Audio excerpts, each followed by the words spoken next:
नमस्कार, मैं उर्वशी स्वागत करती हूं आपका हमारे खास कार्यक्रम अंक प्रभा में।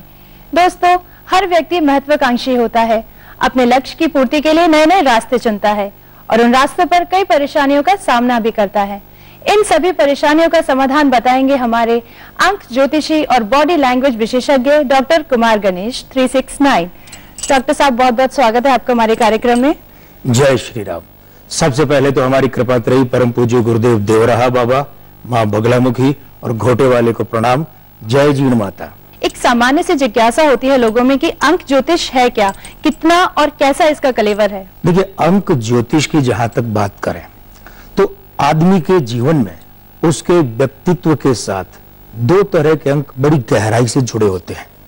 एक तो होते हैं जन्मांक, जो उसकी जन्म की तारीख होती है। अब यहाँ जन्म तारीख से हमारा जो तात्पर्य है वो अंग्रेजी कैलेंडर के हिसाब से है, और दूसरे जो अंक हैं वो होते हैं उसके नाम की अंग्रेजी वर्तनी के अंक। इन दोनों के कलेवर को लेकर अगर अध्ययन और विश्लेषण किया जाए तो उस व्यक्ति के न सिर्फ कृतित्व व्यक्तित्व बल्कि उसका जो आगे आने वाला समय है उसे लेकर भी भविष्य कथन बहुत सशक्त ढंग से और बहुत सटीक ढंग से किया जा सकता है। डॉक्टर कुमार, अंक ज्योतिष से संबंधित हम परिचयात्मक बातें करते रहेंगे, लेकिन सबसे पहले मेरा आपसे सवाल है कि इस सप्ताह के अंक क्या हैं? जी बिल्कुल, सप्ताह का आरंभ हो रहा है 3 जनवरी से। यहाँ मूलांक 3 और भाग्यांक 9 है। सप्ताह का जो समापन है वो हो रहा है 9 तारीख को, यानी कि यहाँ पर जो मूलांक है वो है 9 और भाग्यांक है 6। तो कुल मिलाकर पूरा का पूरा जो सप्ताह है वो अंक 3, 6 और 9 की दोहरी भूमिका के साथ संबद्ध है। देखने वाली बात यह है कि ये जो अंक समूह है 3, 6 और 9, ये श्रेष्ठतम अंक समूह माना जाता है। तो यहां पर चलित का अंक 8, वर्षांक 5 यानी कि 2012। इसके साथ देखें तो महंगाई एक बार फिर भारतीय जनता को जोर का झटका दे सकती है। दूसरी बात यह है कि जो एक जनाक्रोश अभी इस देश में उबल रहा है ये दिशा भ्रमित हो सकता है। और तीसरी खास बात यह है, अंक 8 दक्षिण दिशा का होता है, 9 राजनेताओं राजनीति का होता है। इसीलिए दक्षिणी राज्यों या फिर वहां के जो राजनेता है उनसे संबंधित बात इस देश के राष्ट्रीय संदर्भ को बहुत परेशान कर सकती है। अब वक्त है आपके अंक के बारे में जानने की। आपके अंक यानी कि 1 से लेकर 9 तक के जो अंक हैं क्या कहते हैं इस हफ्ते? सबसे पहले 1 अंक वाले लोग। अंक 1 वाले नया काम शुरू कर सकते हैं। शुभांक 4 और रंग है नीला। अंक 2 की बात करें तो ये भावनाओं में बहकर कोई खास फैसला कर सकते हैं, न करें। शुभांक 7 और शुभ रंग है बैंगनी। अंक 3 वालों को विशेष लाभकारी अवसर मिल सकता है। शुभांक 9 और रंग है लाल। अंक 4 वालों को चाहिए कि वे चिंताओं को टालने की कोशिश करें। शुभांक इनका जो है वो है 3 और रंग है पीला। अंक 5 वालों का स्थान परिवर्तन इस सप्ताह हो सकता है। इनका शुभांक 8 और रंग जो है वो है 8 का यानी कि काला। अंक 6 वालों के लिए अच्छी खबर है, रुका हुआ धन मिल सकता है भाई। और आपका जो शुभांक 1 है और उसका रंग है सुनहरा। अंक 7 वालों को उनके निकट का संबंध या निकट के संबंधी दुखी कर सकते हैं। यहां पर शुभांक 2 और शुभ रंग है सफेद। अंक 8 वालों के लिए दूर की यात्रा हो सकती है जो कि उनके लिए लाभकारी भी सिद्ध हो सकती है। शुभांक 5 और रंग है हरा। इसके अलावा अंक 9 की बात करें तो भैया आप लोगों को किसी विवाद में विजय मिल सकती है। आपका शुभांक 6 है और रंग है धूप छांव। अब वक्त है सप्ताह के सिकंदर के बारे में जानने की। सप्ताह के सिकंदरों में हम जिन लोगों की बात करेंगे वो उनकी उम्र के अगले 1 वर्ष तक की होगी। तो इस सप्ताह के सबसे पहले सिकंदर है AR रहमान जी। AR रहमान का जो जन्म है वो 5 जनवरी 1966 को हुआ। मूलांक यहाँ पर 5 है, भाग्यांक 1 है, आयु अंक 2, 47वां वर्ष है ना इस वजह से, और इनका जो नामांक है वो 7।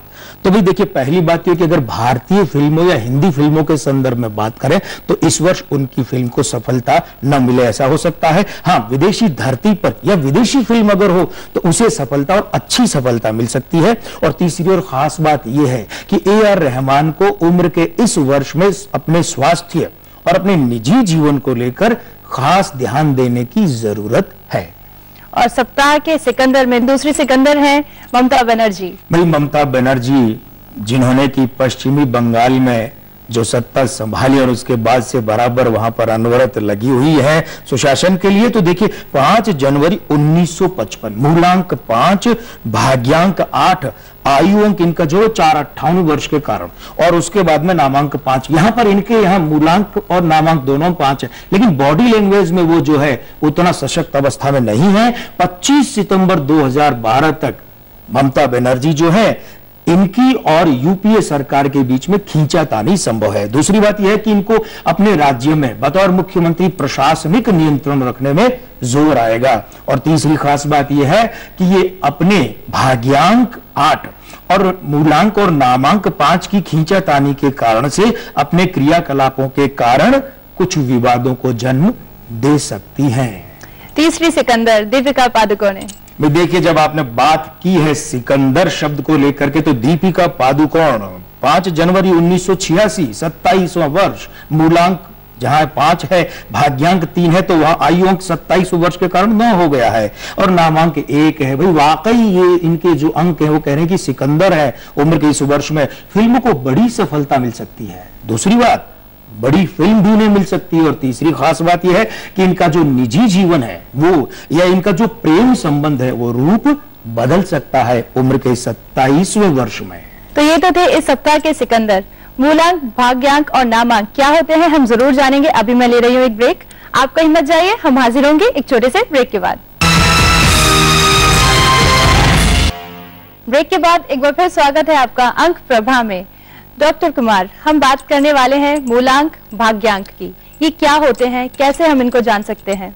मित्रों, जिस बात को हम लें जन्म तारीख के संदर्भ में, माने कि जो आपकी जन्म तारीख है, भाई देखिए उसका जो पहला हिस्सा होता है ना, वाकई जो तारीख कहलाती है। जैसे किसी आदमी का जन्म हुआ है 15 तारीख को, है ना, तो ये जो 15 है, यहां 1 और 5 इसका योग कीजिए।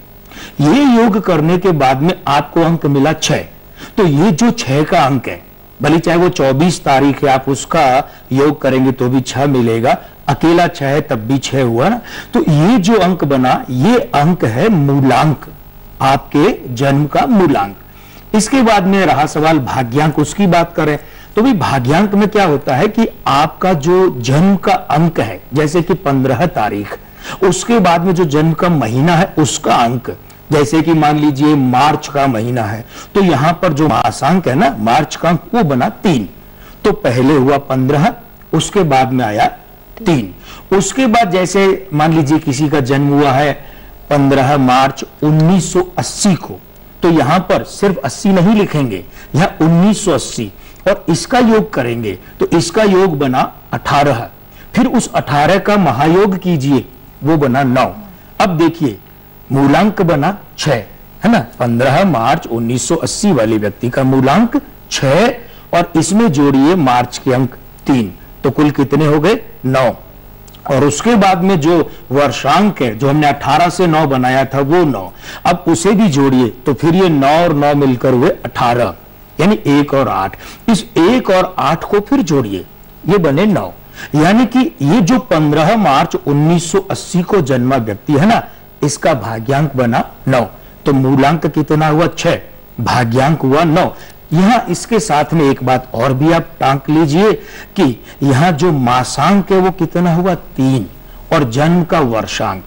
तो मायने ये है कि मूलांक के लिए आप जन्म तारीख के अंकों का आपस में योग करेंगे और भाग्यांक जानने के लिए क्या करना है? बहुत सीधी सी बात है ना, कि जैसे मूलांक, जन्म का मासांक, महीने का अंक और शताब्दी समेत जो वर्ष है, तो फिर जो महायोग आएगा वो क्या होगा? भाग्यांक। और इस तरीके से आप न सिर्फ अपने परिवार के लोगों, अपने परिचितों, किसी भी व्यक्ति के बारे में, भले चाहे वो सेलिब्रिटी हो, मूलांक और भाग्यांक जानकर उनका विश्लेषण भी बहुत आरामदायक ढंग से और बहुत सहजता से कर सकते हैं। तो ये तो हमने जाना मूलांक और भाग्यांक के बारे में। उम्मीद है आपको समझ में आ गया होगा। भाई मुझे तो बखूबी समझ आ गया है। अब हम जानेंगे नामांक क्या होते हैं और इन्हें हम कैसे जान सकते हैं। डॉक्टर कुमार, क्या होते हैं नामांक?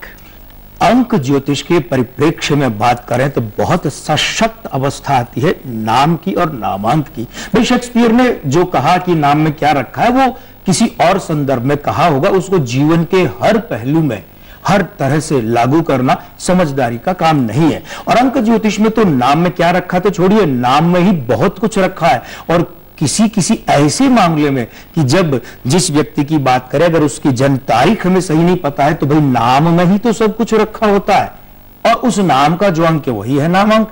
कैसे?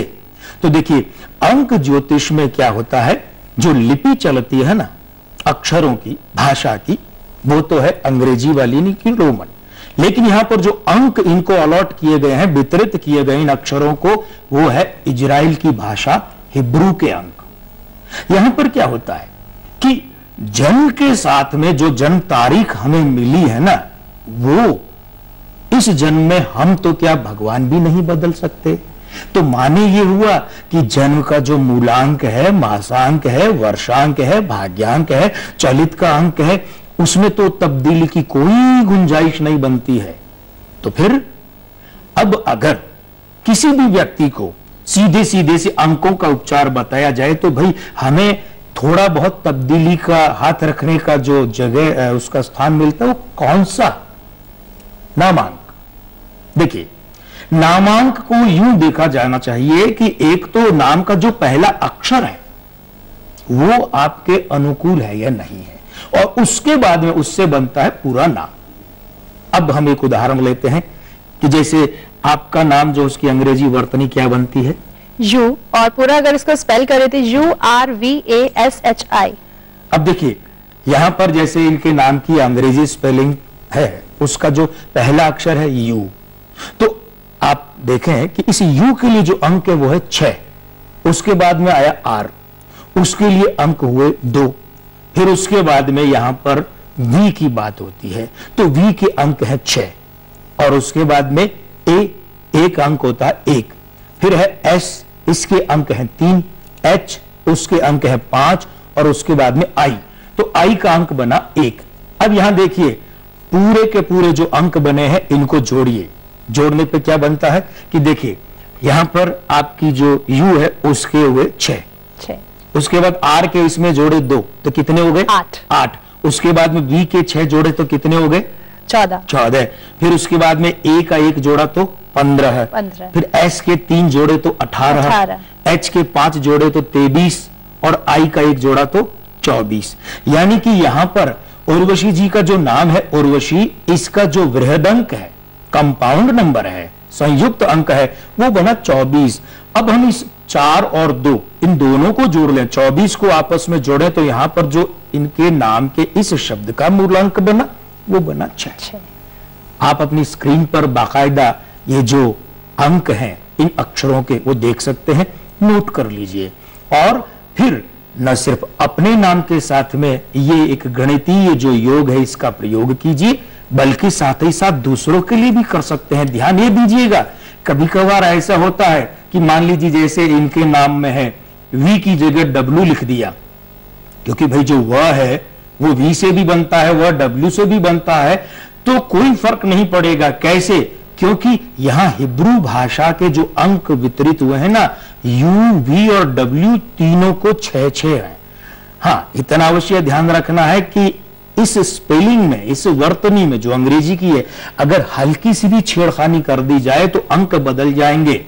और एक विशेष बात कि नामांक की जरूरत पड़ती क्यों है? सबसे पहली खास बात तो ये उस अवस्था में कि जब किसी व्यक्ति के उसको पता ही नहीं हो कि भैया सही सही जन्म तारीख क्या है, तो उसे भी तो हक पहुंचता है ना अपने भविष्य के बारे में जानने का। तो फिर क्या करे, नाम से वो अंक निकाले और उस अंक का आधार लेकर चले। जैसे किसी के नाम का जो मूलांक बना 6, तो उस व्यक्ति को चाहिए कि अंक 6 को पकड़ करके जो महीने हैं वे निकाले, वर्ष निकाले, अपना शुभ समय निकाले, शुभ दिन निकाले, और दिन में भी जो घड़ी के हिसाब से शुभ समय है वो और उसके हिसाब से अपना काम करे। निश्चित रूप से सफलता उसे कम मेहनत में मिल सकती है, ज्यादा परिमाण में। समय खराब है तो वो व्यक्ति अपनी हानि को कम कर सकता है, और अच्छा है तो लाभ का प्रतिशत बढ़ा सकता है। लेकिन दूसरी बात यह है कि जैसे बच्चा जन्मा है, घर में संतान हुई है और उसका नाम रखना है, तो यहां पर जो नामांक है 2 हिस्सों में बंट गया। पहले तो उसे एक अक्षर दिया जाता है और उसके बाद नामांक। तो वो जो नामांक बनता है ना, जैसे अभी उर्वशी जी के नाम से बनाया, तो वो जो नामांक बनता है वो उस संतान के माता और पिता के अंकों के साथ मिलान करके देखना चाहिए।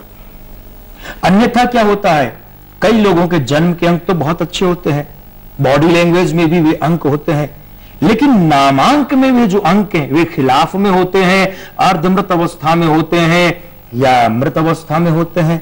तो ऐसी स्थिति में क्या करते हैं कि जो नामांक है ना, ये नामांक ऐसा नहीं कि सिर्फ व्यक्ति का है, भाई ये दुकान का हो सकता है, ये कंपनी का हो सकता है, ये किसी संस्थान का हो सकता है, संस्था का हो सकता है। और हम तो फिल्म जगत में भी जो फिल्मों के नाम है वो उसमें भी वर्तनी में तब्दीली करवाकर परिणामों की अनुकूलता में वृद्धि करते हैं। तो ये जो नाम है, नाम उस व्यक्ति के जन्म के या संस्था, दुकान या जो भी है, ऑफिस वगैरह कंपनी, उसकी स्थापना के अंकों के साथ मिलाकर देखें। लगे यहां पूरा मिलान नहीं हो रहा है, शुभ मिलान नहीं हो रहा है, तो नामांक में परिवर्तन किया जाए। और ध्यान दीजिएगा कि नामांक में जब परिवर्तन करें तो अगली गूढ़ बात यह है कि अब जैसे किसी का मान लीजिए 26 बन गया और वो अशुभ बन रहा है, तो उस 26 को हम क्या करें, 25 करें या 27 करें, माने कि एक घटाएं कि एक बढ़ाएं। ये देखा जाता है उस व्यक्ति के नाम के जो बाकी हिस्से हैं, उस संस्था के या उस कंपनी के, उस दफ्तर के, उस संस्थान के जो नाम के शब्द बाकी है ना दूसरे, उन सब को जोड़ करके देखा जाता है और वहां पर अनुकूलता या प्रतिकूलता का विश्लेषण किया जाता है। इसलिए ध्यान दीजिएगा, आप अपने नामांक को लेकर, नाम की अंग्रेजी वर्तनी को लेकर, नाम के पहले अक्षर को लेकर बहुत सजग रहिए। जीवन में यह सजगता आपको जितना अंक ज्योतिष के निकट ले जाएगी ना, उतना ही आपके भविष्य को सहज, सरल और ज्यादा से ज्यादा सफलतामय बना सकती है। डॉक्टर कुमार, मुझे तो नामांक बहुत अच्छे से बनाना आ गया है। हम अंक प्रभा में जानेंगे और भी विशेष, लेकिन एक छोटे से ब्रेक के बाद। एक बार फिर स्वागत है आपका अंक प्रभा में। हमारे साथ हैं देश के जाने माने अंक ज्योतिषी और बॉडी लैंग्वेज विशेषज्ञ डॉक्टर कुमार गणेश 369। डॉक्टर कुमार, अब मैं बात करने वाली हूँ बॉक्स ऑफिस के बारे में। इस सप्ताह जो फिल्म रिलीज होने वाली है उनका क्या हाल रहने वाला है बॉक्स ऑफिस पे? और हम अपने मित्रों को एक निवेदन पहले कर देते हैं खास तौर पर कि भाई बॉक्स ऑफिस के अंतर्गत हम जिस किसी भी फिल्म या जिन फिल्मों की बात करेंगे ना, तो ये उनके सिर्फ और सिर्फ बॉक्स ऑफिस पर कमाई के संदर्भ को लेकर ही है। उस फिल्म को या उन फिल्मों को अन्य जो स्रोत है आय के, वहां से कितनी कमाई होती है, कितनी आय होती है, वो हमारे यहां भविष्य कथन में शामिल नहीं है। और इस सप्ताह एक हिंदी फिल्म रिलीज होने जा रही है, वो है प्लेयर्स। तो भाई देखिए, यहां पर इस फिल्म के अंकों की बात करें तो नामांक 5 शुभ है, बृहदंक 23 ये भी शुभ है। दोनों ही निर्माता और निर्देशक की दोहरी भूमिका में अब्बास मुस्तन, और इनके अंकों की बात करें तो इनका नामांक 5 शुभ है, बृहदंक 32 23 की समानता में वो भी शुभ है। मूलांक समीकरण की बात करें तो 9 और 5 यहां पर यह भी शुभ है। अब प्लेयर्स फिल्म के प्लेयर्स की बात करें, माने कलाकारों की बात करें, तो अभिषेक बच्चन 5 फरवरी 1976 का इनका जन्म है। मूलांक 5, भाग्यांक 3 और आयु अंक 9, सब के सब शुभ है। नामांक की बात करें 4, बृहदंक 49 और मूलांक समीकरण 5, 7। यहां पर पहले 2 शुभ है, बाद का जो एक है वो लाभालाभ की समान अवस्था में है। दूसरी बात, नायिका सोनम कपूर, भाई 9 जून 1985 का जन्म, मूलांक 9, भाग्यांक 2, मूलांक तो शुभ है, भाग्यांक अशुभ है, आयु अंक 9, 27वें वर्ष के कारण शुभ अवस्था में है। नामांक की बात करें 2, बृहदंक 47 दोनों अशुभ है और मूलांक समीकरण 2, 9 शुभ है। एक और नायिका बिपाशा बासु की बात करें तो यहां इनके लिए एक बात यह है कि 7 जनवरी 1979 का तो इनका जन्म है। और ये जो फिल्म है ये इनके जन्म दिवस के ठीक पहले दिन रिलीज हो रही है। यहां मूलांक 7 भाग्यांक 7 दोनों अशुभ है। भाई आयु अंक 33वें वर्ष के कारण 6 शुभ है, लेकिन नामांक की बात करें 6 शुभ है, बृहदंक 33 वही आयु अंक की तरह शुभ है। और मूलांक समीकरण 3-3 दोनों शुभांकों की मौजूदगी के कारण शुभ है। बॉबी देओल की बात करें 27 जनवरी 1967 का जन्म है। मूलांक 9 शुभ है, भाग्यांक 6 शुभ है, आयु अंक 9 45वां वर्ष ये भी शुभ है, नामांक 6 शुभ है, बृहदंक 33 शुभ है और मूलांक समीकरण 5-1 ये भी शुभ है। यहां पर जो तमाम शुभाशुभ समीकरण है तो देखें कि शुभत्व के समीकरण अधिक है, पक्ष में समीकरण अधिक है, अशुभत्व के समीकरण कम है, विपक्ष में समीकरण कम है। तात्पर्य क्या है, बहुत सीधी सी भाषा में बात करें, प्लेयर्स के सभी प्लेयर्स जो है इस गेम में, इस खेल में विजेता बन के उभरेंगे, अच्छी अवस्था में, लाभ की अवस्था में रहेंगे। तो अंक प्रभा में चलते चलते आप हमारे दर्शकों को क्या कहना चाहेंगे? 21 जनवरी से 20 फरवरी की अवधि में जो लोग जन्मे हैं ना, उनकी सूर्य राशि मकर होती है। और ये जो सूर्य राशि मकर है ना, इसका स्वामी ग्रह है शनि। और इस शनि का, इस राशि का जो प्रतिनिधि अंक है वो है 8, लेकिन इस 8 की कौन सी अवस्था? ओज की अवस्था है। तो मित्रों, अपने अगर आपका जन्म इस अवधि में हुआ है तो अपने बारे में ये तीनों चीजें नोट कर लीजिए, आपकी सूर्य राशि, आपकी राशि का स्वामी और आपकी राशि का प्रतिनिधि अंक और उसकी ऊर्जा का स्वरूप। डॉक्टर कुमार, बहुत बहुत धन्यवाद आपका, बहुत ही महत्वपूर्ण जानकारी आपने हमारे दर्शकों को दी। आज के आनंद की जय, जय श्री राम। आपको कैसा लगा आज का हमारा एपिसोड, हमें जरूर बताइए। इसके लिए आप हमें ईमेल कर सकते हैं इस ईमेल एड्रेस पर। हमारा ईमेल आईडी है ankprabha@gmail.com। आप चाहे तो हमें खत भी लिख सकते हैं इस पते पर। अंकप्रभा ETV 5/96A भवानी सिंह लेन, भवानी सिंह रोड, सी स्कीम, जयपुर। अब अंक प्रभा में अगले एपिसोड में फिर हाजिर होंगे एक और नई जानकारी के साथ। तब तक के लिए नमस्कार।